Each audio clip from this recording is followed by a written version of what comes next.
All systems go. Clear for liftoff.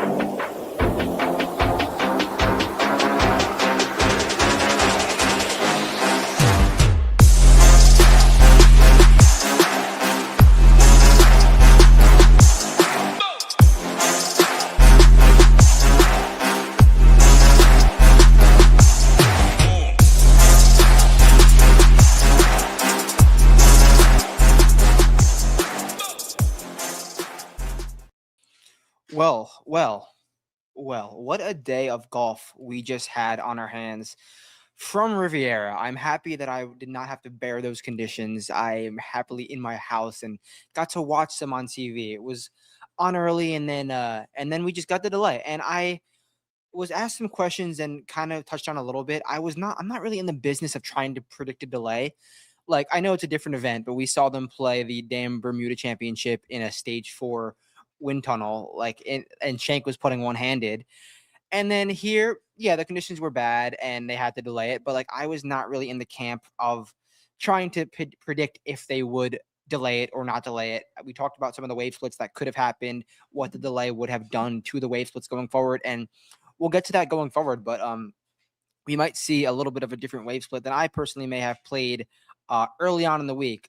Obviously, we're going to touch on Scotty Scheffler. We're going to touch on the top of the leaderboard and everything that went into it. So let's bring up that leaderboard. Let's talk through Aaron Rai, Jacob Bridgman, and who did what, how they did what, and what we were looking for in round 2 showdown. Bang. Let's get into it. All right.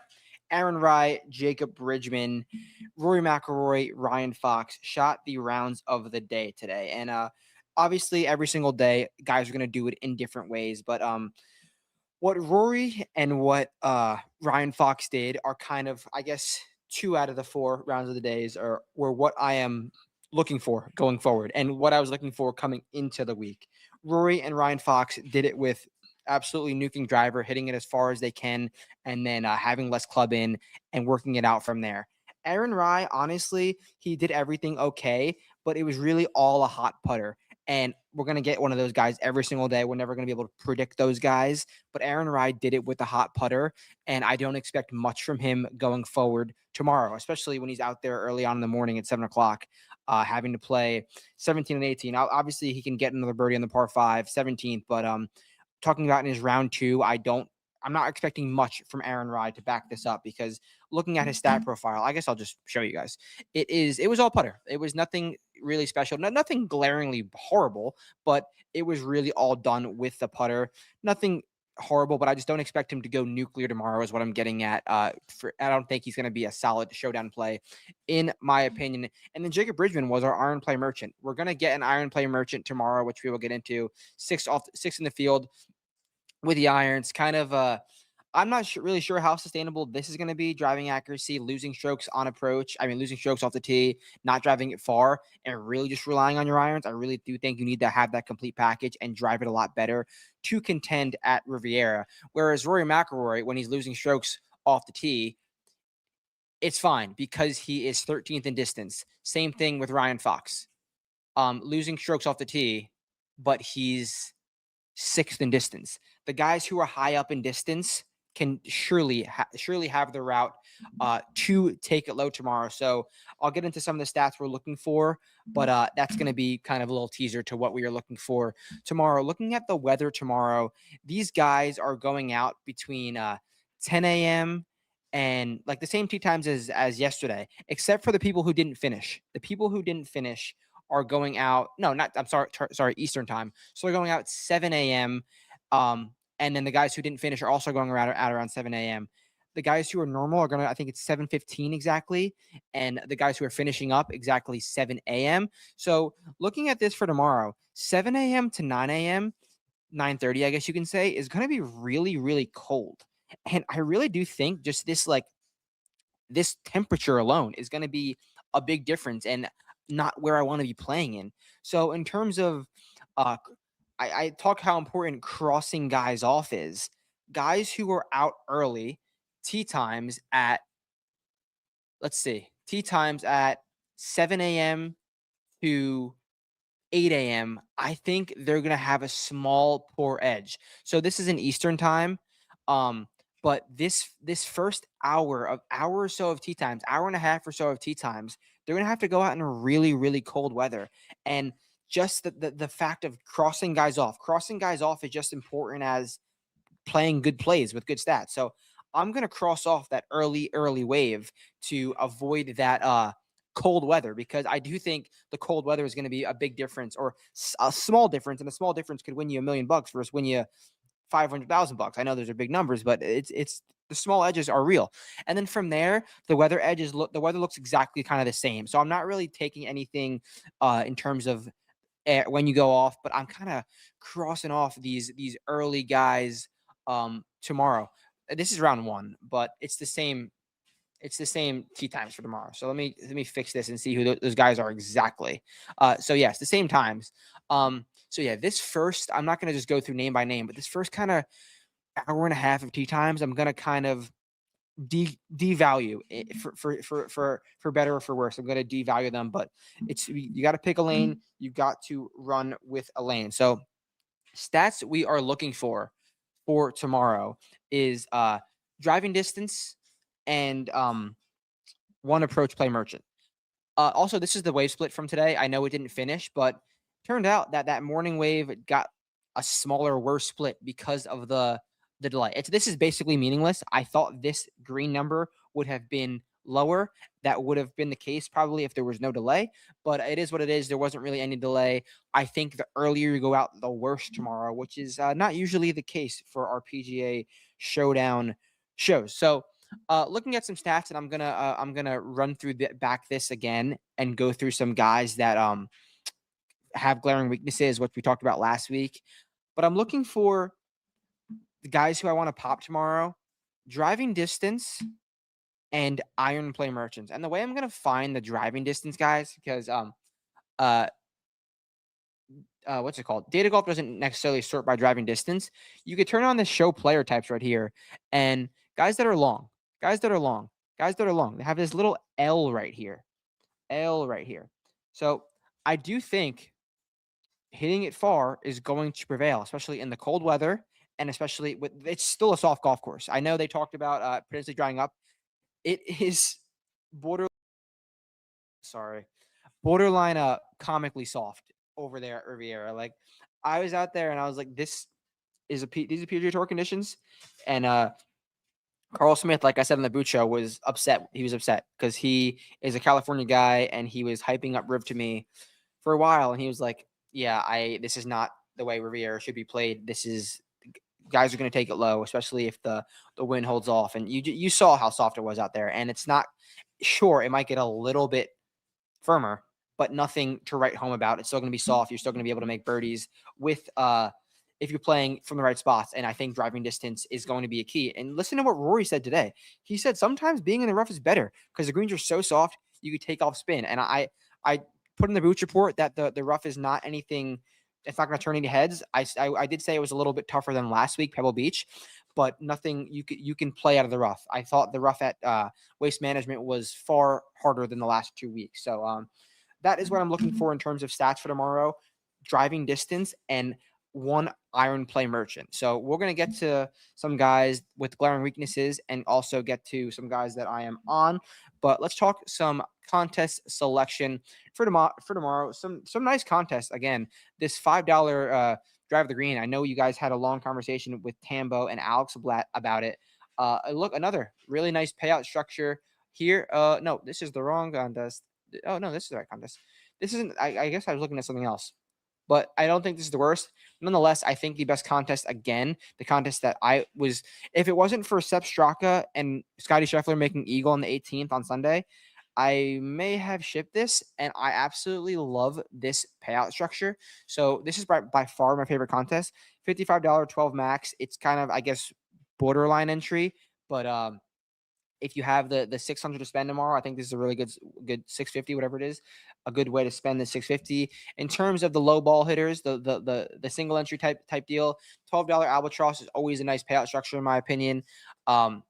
Just 3,300 to first, and then it's just pretty steady down. I think it's a really, really solid contest for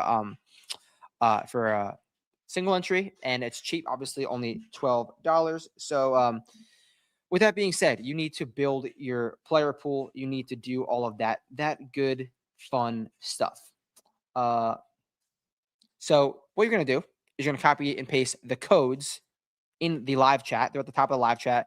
And you're going to get these showdown projections once they come up. Oh, I didn't mean to click that.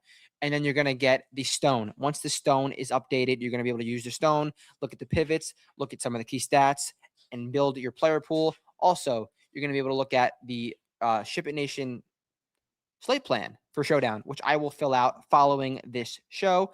Use all of it. Use the slate plan, use the stone, and go get yourself a little Ship It Nation membership. Use that code and use one of these packages. Right now, I can only say golf is the way to go.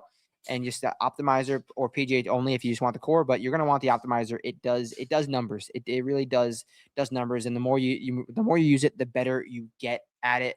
I don't even know what's going on in the sports world, but if you really love all of us I saw dudes shipping Daytona 500. I don't know how the hell you handicap that shit. If you know how to handicap it, drop it in the comments so I can see it real quick, but I just got to watch the stream.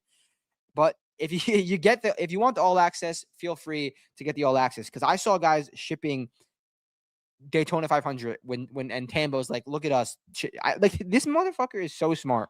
He knows how to do. I'm going off the boards right now. I got to get back to my golf, but you guys know the deal. Use that code, get 10% off lifetime, and try it for a free week. Next thing I do want to talk about is some of the guys, some of the golfers, some of the stats that I want to, who did what, who has a glaring weakness, who can bounce back. I mean, we found Colin on Saturday. I said he's had a glaring weakness in approach, and what did he do? Had the greatest approach round in London PGA fucking Tour history. So looking at this, some glaring weaknesses that we can spot out and maybe Jacob Bridgman lost a stroke and a half around the green and still shot 5 under. That's impressive stuff. I need to see him on the Bermuda. Also, I'm going to get to some of the comments at the end of the stream for sure. All right, we're going to scroll down until we find a glaring weakness that we want to pursue on. Aldrich Potgieter gained about a stroke off the tee, lost a stroke and a half on approach, and gained 3 strokes putting. You can say that he might gain another stroke on approach or go back to even on approach, but I would not say that. I do not see him gaining 3 strokes putting again. But with Aldrich, the kind of profile you're looking for is driver putter, and that's kind of what he produced today. Gained about a stroke off the tee and lost a stroke. Gained 3 strokes on the greens. That is kind of what Aldrich's looking for. I would not.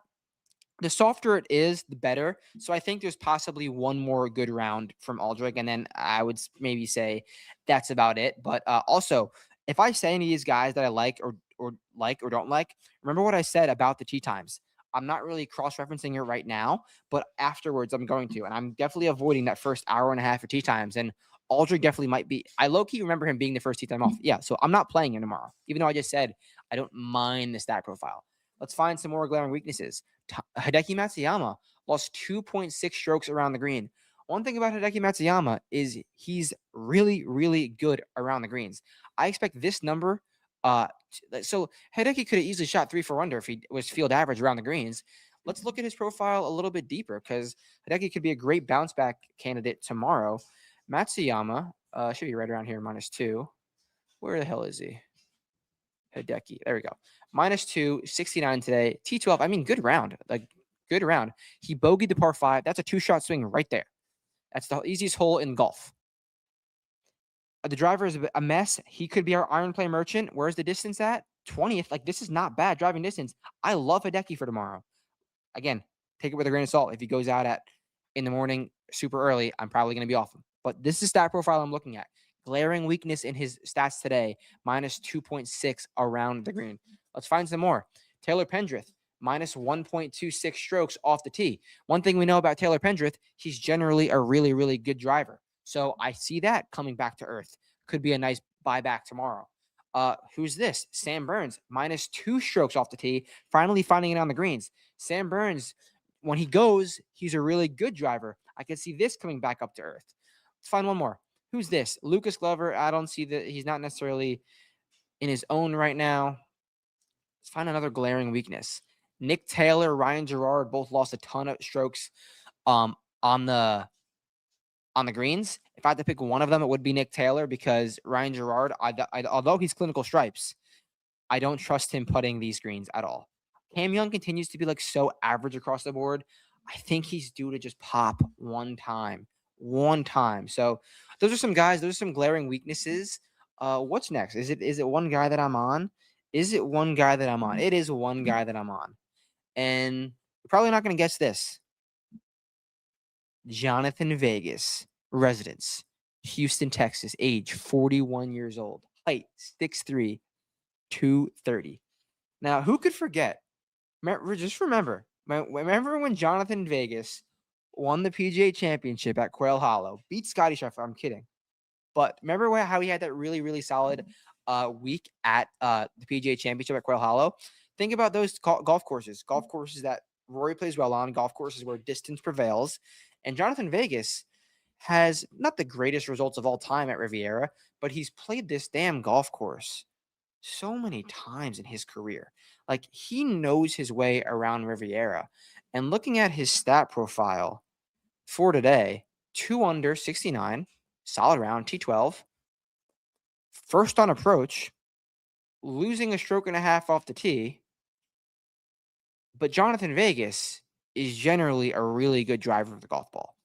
If you want to play Scotty Scheffler tomorrow, I'm not saying play Scotty Scheffler. If you want to play Scotty Scheffler, Johnny V is someone you could pair him with, for sure.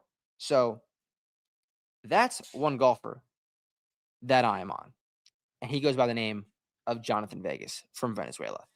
Let's get to some questions before we get out of here. Did you feel the round, despite the weather, still reflected approach plus players and distance players? Does that change if the course dries out? That changes if the course dries out. The course will not dry out tomorrow. We can have a different conversation tomorrow night going into the weekend, but the course will not dry out tomorrow. It will, I guess, a little bit in terms of what it was today, but it's not going to be a substantial difference, in my opinion. I'm going to go with the players that I am looking at. Which stat on the stone helps us show who is ideal tomorrow? There's so many different things on the stone that you can use. Like, you can use literally the points per dollar. You can use, or that's projection. Sorry. You can use true approach delta, something that changes guys that have bad approach to bounce back. You can use bounce back. There's so many different ways, and there's no real answer, and no one's going to tell you a real answer. I would say try a few stats out, and one works for you, but I would say not bounce around. Like, do a few things, and whatever you think works best, go with that every single day you do Showdown, because the day that it works, you're going to win. So, and you're obviously, you're not going to win every single day. Love Johnny V. He is damn sure smooth like Cool Whip. So yeah, that does it for sure. That was a nice little stream. We'll be back tomorrow. Not sure what time. My uncle's birthday is tomorrow, so could be a little bit of a later stream.